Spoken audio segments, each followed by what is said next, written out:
If you're a collector, there are a million ways to collect, and an interesting part is PAL-only games. And I'm gonna explain just a little bit of how it all came together, and I will show you a lot of differences, because PAL-only doesn't just mean a game that has only been released in Europe, for example, and stuff like this can be very nice for you real collectors out there. This is really going to be a video for the collectors, those that want everything. So just stick around and you'll see some nice stuff. Basically, Japan, America and Europe don't always have the exact same releases, nor the exact same amount of releases. This has to do with commercialization and shit like that. We have New Zealand, Australia, the UK and Italy in the past were handled by Mattel. That did not go very well, mainly because Mattel treated the NES as a toy, not really the computer system it is. So of course that failed. And at the same time, Nintendo International treated Middle Europe, like France, Germany, Holland, stuff like that. Now, at one point, they took over the UK as well, and Mattel was failing because of the way they advertised all that shit. They tried to hold on to Italy, and all this scheming between companies led to the fact that the Sega Master System was a lot more popular in Europe. Nonetheless, 12% of French households owned a NES at the time. The NES was really popular. That happened mainly after Nintendo themselves implemented the company in Germany.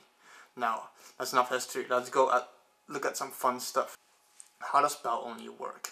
Differences can be title changes, artwork changes, sprite changes, and simply games that have never been released elsewhere except out of Europe. I'm gonna give you guys a few nice examples. First off, just title changes. We have here, for example, Turtles.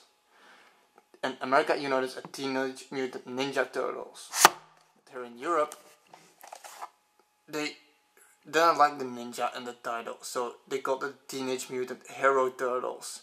That is something you have to know if you're a real collector and you want to have absolutely everything.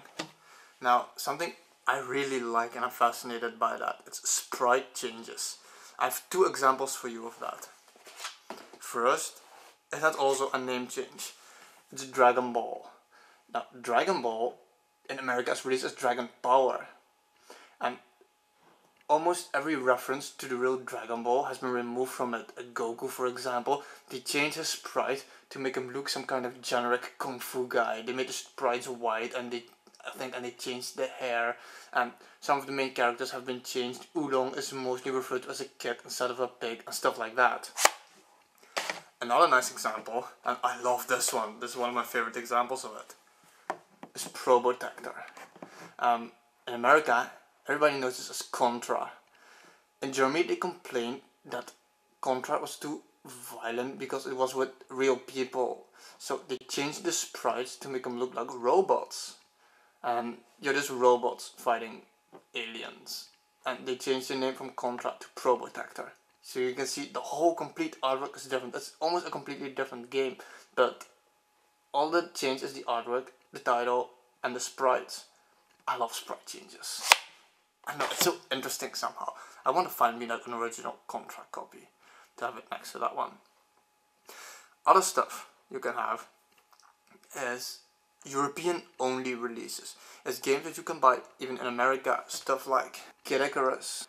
But you see on the bottom, it says European version. I don't know exactly why that is, but you know, you have different boxes everywhere. So two really nice copies I have, for example, is Ice Climber and Super Mario Bros. And you can see it's like square and it's a lot lower.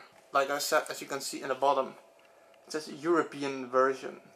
Another category, which we'll do now, is title changes and artwork changes only. My biggest example is my favorite NES artwork ever. I just fucking love this game so much. It's my favorite game ever. Is Bionic Commando. The artwork is different in every country because the main thing that most people don't know is Bionic Commando. The original title was called Hitler's Resurrection. The game revolved around a bunch of Nazis wanting to revive Hitler. Now the Japanese people, they removed, when it went to America, they removed all of that, even in Europe. Except for the main boss, which is Hitler. He's still in the game. But all the swastikas and everything has been removed from the game. But even from America to Europe, they changed the artwork. And I don't like the American artwork. The American artwork is so G.I. Joe, superhero, standard American stuff. I don't like it, but I love the PAL-only artwork. Like I said, sometimes you have title changes. For example, my copy here of DuckTales 2. In France, DuckTales is not called DuckTales. It has a completely different name, the cartoons and everything. So they can't just sell it as DuckTales. So you get stuff like this. Underneath, La Bande à Picsou. Because Picsou, that's what, I don't know what the dude's name is in English even. You see, sometimes you have to add a title like this. Because DuckTales wouldn't sell here, so you have La Bande à Picsou. Next up, more changes. And this one, I can give you guys a nice example of it. It's Ninja Gaiden. Ninja Gaiden here is called Shadow Warriors. It's the exact same game, the exact same artwork on this one at least. And it's just called Shadow Warriors. Once again, I don't really know this one why there is the title change. But sometimes they go further than that. And they change the complete artworks. And then, see for example the 2, Ninja Gaiden 2. This is Ninja Gaiden 2 as well, but here it's called Shadow Warriors 2. And you can see the artwork is completely different. But it's the same game. Stuff like that fascinates me most about collecting those tiny differences. Another example. Kiwi Craze here is called the New Zealand story. We have Blue Shadow. I think it's called Shadow of the Ninja, I'm not sure. Nice, you see the nice box, my prop.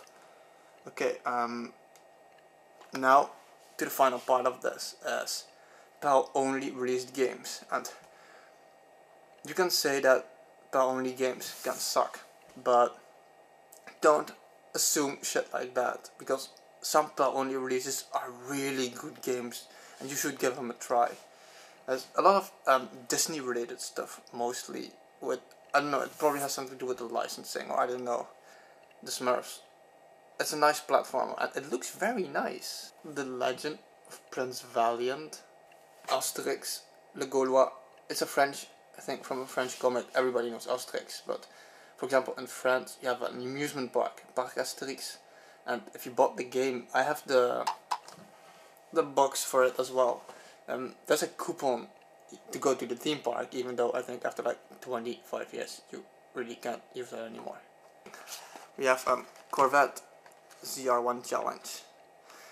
This is not really a PAL only release, but in America it's called Race America or something, but they didn't get the right to use the licensing of Corvette for some reason or something like that, and the American version they changed it to Dodges or something. So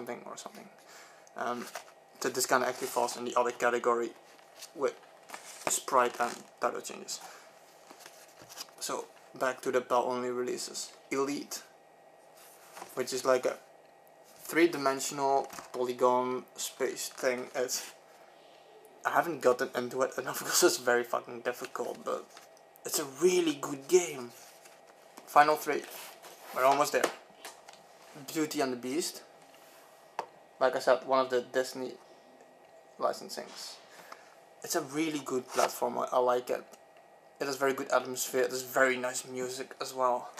Manga is very big here in Japan, that's what the fuck, here in France. That's why the Dragon Ball, for example, has been kept to an original, and they also have Saint Seiya, the Chevalier du Zodiac. It's a very good game, it's very elaborate, and it looks very nice. Maybe because anime here back then was already very famous that they did that. Or maybe it's also licensing. It's usually stuff like that. It's usually a licensing thing. Now up to the last one. This is my top 10 favorite NES games ever. I don't understand why this one is never released in America. The new Ghostbusters 2. Now, in America you have Ghostbusters 1 and Ghostbusters 2. But new Ghostbusters 2 is an amazing game. It looks great, it has extreme great replay value, and just the controls and the way it looks, I don't understand. I can't figure this game out. I don't know why it's never released in the US. Maybe I should research that. That was it. I just wanted to make this video for you guys. For the real collectors out there, you know. Don't just stick with what you know. Research everything. Research the stuff. And if you really want to collect everything, you know, cross the sea. Stay real.